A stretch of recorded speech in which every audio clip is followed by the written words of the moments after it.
Salam, salam sejahtera bagi kita semua, sahabat setia, renungan ceria dimanapun saudara berada. Kiranya kasih dan damai Kristus terus melimpah bagi kita semua. Kembali hari ini kita bersama akan disapa melalui sabda Tuhan yang terdapat dalam kitab Keluaran pasal 2 ayat 23 sampai 25. Saya akan membacakan, silahkan saudara semua menyimaknya. Demikian sabda Tuhan. Lama sesudah itu matilah Raja Mesir, tapi orang Israel masih mengeluh karena perbudakan. Dan mereka berseru-seru, sehingga teriak mereka minta tolong karena perbudakan itu sampai kepada Allah. Allah mendengar mereka mengerang, lalu ia mengingat kepada perjanjiannya dengan Abraham, Ishak dan Yakub. Maka Allah melihat orang Israel itu dan Allah memperhatikan mereka. Saudara, dari bacaan kita pada saat ini, saya mengangkat tema penderitaan sebagai sarana untuk mendidik dan memerdekakan. Teori pastoral konseling secara sederhana melihat masalah adalah tidak tercapainya sebuah rencana atau perencanaan yang kita buat. Itu namanya masalah.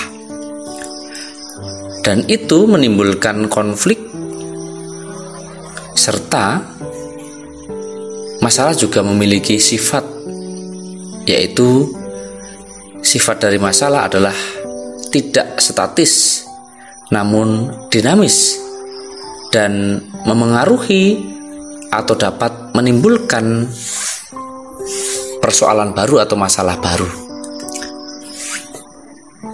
Itu sebuah teori.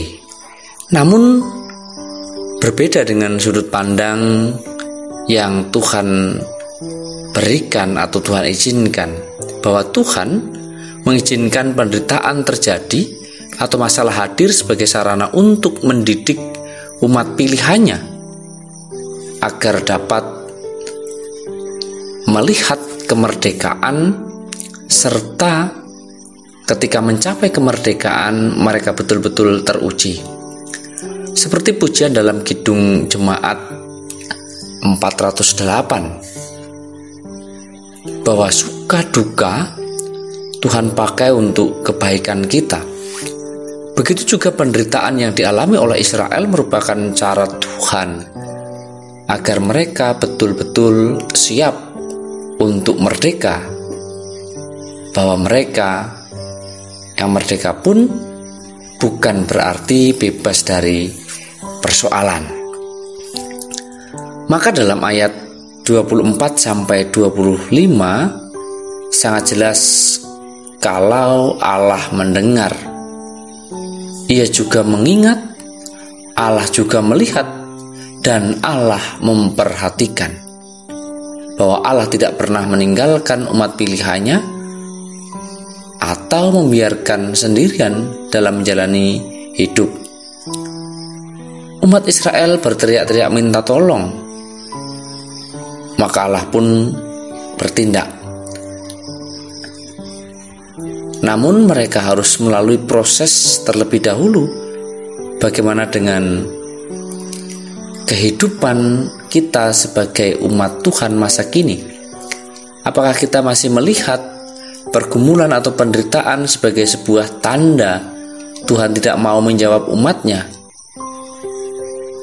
Atau semakin dewasa, seperti pengarang lagu Kidung Jemaat 408 yang memang sejak kecil tidak dapat melihat secara jasmani, namun melihat secara rohani, sehingga mampu menuliskan syair lagu yang begitu indah.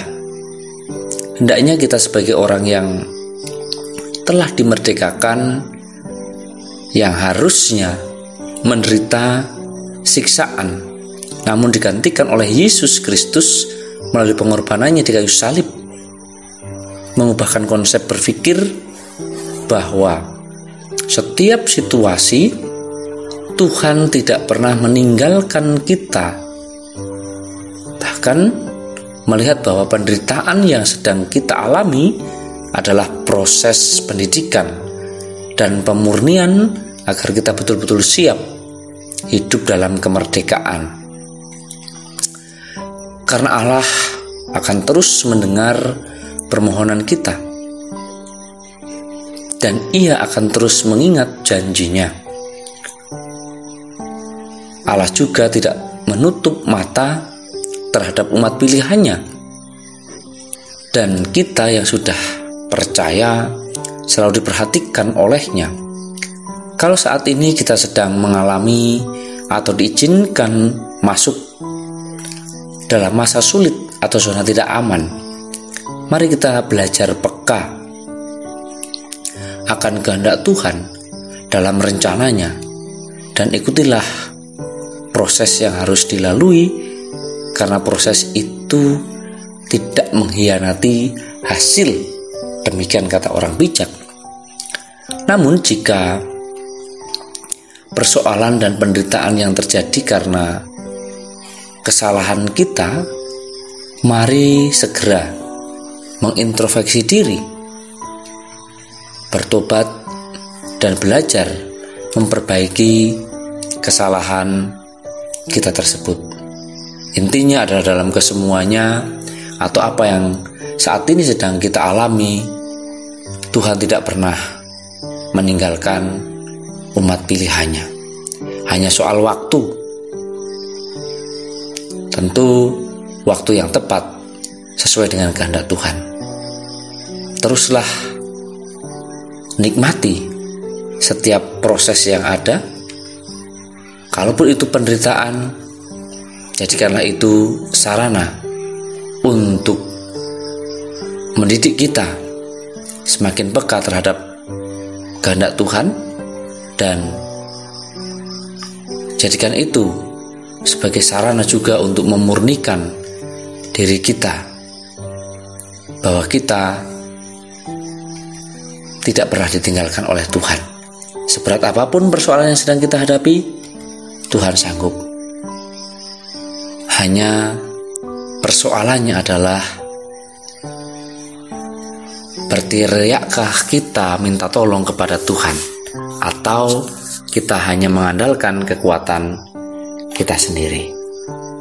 Mari kita terus nikmati didikan yang Tuhan berikan sebagai bukti kasih sayangnya, bahwa kita adalah anak-anak